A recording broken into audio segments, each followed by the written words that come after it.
Mas em termos práticos, a diferença de artrose e artrite, vamos tentar colocá-la de uma maneira bastante fácil de ser entendida.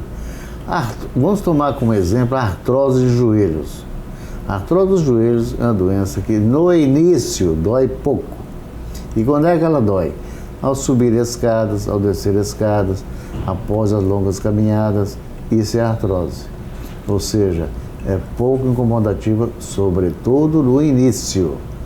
Porém, pode caminhar para formas graves, destrutivas, incapacitantes, e aí, neste momento, nós recorremos à ortopedia para colocar uma prótese no joelho, que é uma prática muito bem sucedida, não só no mundo, como no Brasil.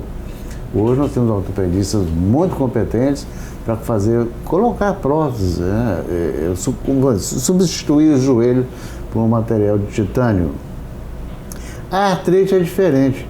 Como existe inflamação da membrana sinovial, a artrite dói até em repouso.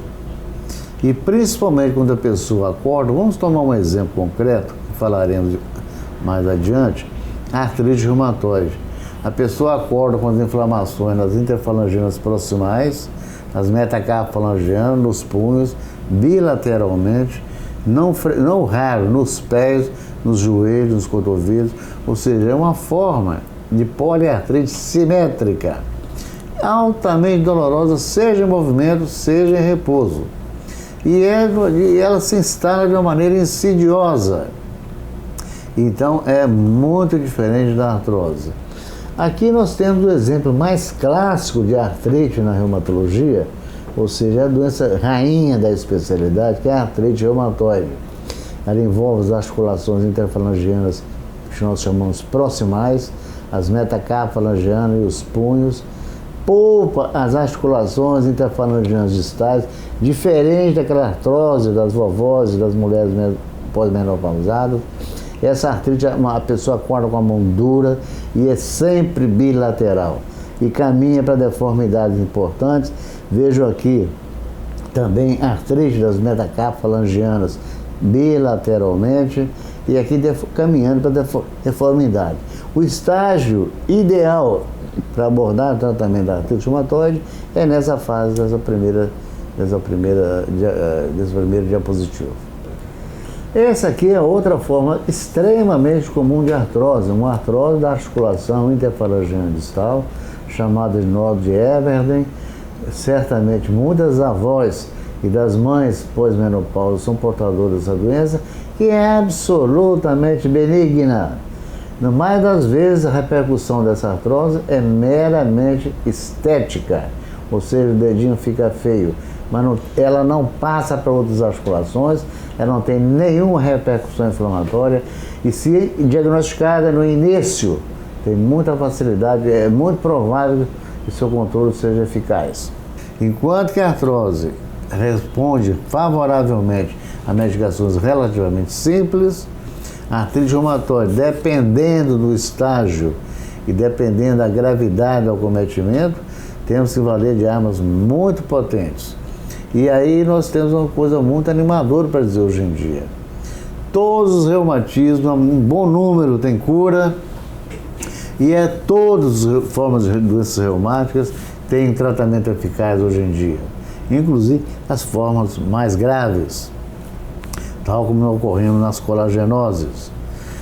O reumatismo que tem cura está vinculado às infecções bacterianas, por exemplo, infecção com artrite por estafilococcus, uma artrite bacteriana por gonococo, secundária a uma gonorreia, uma artrite causada por vírus, uma artrite causada por tuberculose, uma artrite causada por lepra, uma artrite causada por vírus e uma artrite comum na criança, que é a febre reumática, que também tem cura. São os exemplos mais concretos que nós temos. Aqui é um exemplo muito interessante de uma artrite séptica, uma artrite curável, uma artrite por Staphylococcus aureus.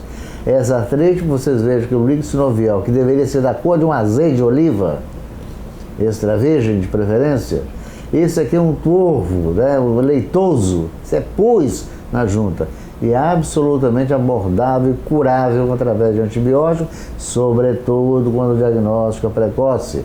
Esse paciente tem muita dor, tem muita febre, tem um hemograma de infecção com desvio para a esquerda, etc.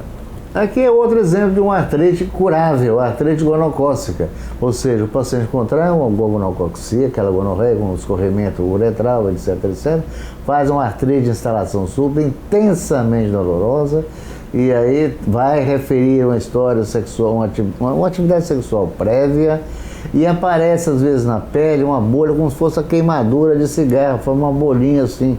Isso é um diagnóstico clássico de artrite gonocócica, facilmente curável, sobretudo se diagnosticada precocemente.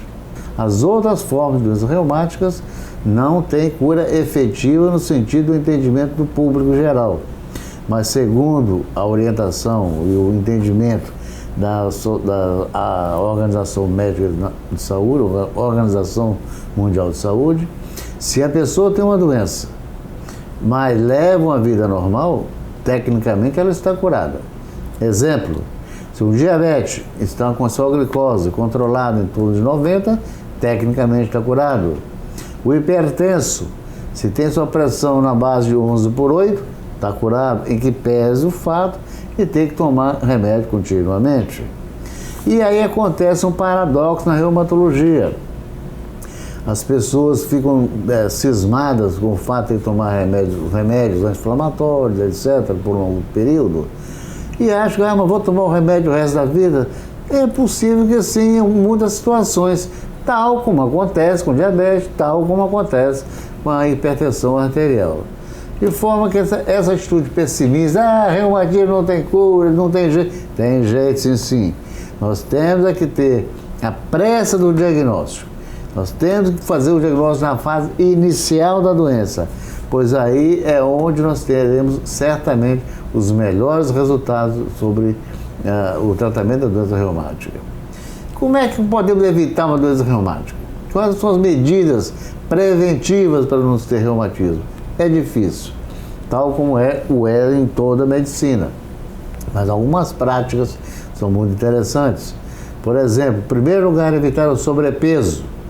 Segundo lugar, administrar as emoções, os conflitos emocionais. É muito difícil, as duas situações são muito difíceis. Levar uma vida saudável, levar uma vida com prática de esporte diária, ajuda em muito a prevenção ou pelo menos mitigar a gravidade das doenças reumáticas.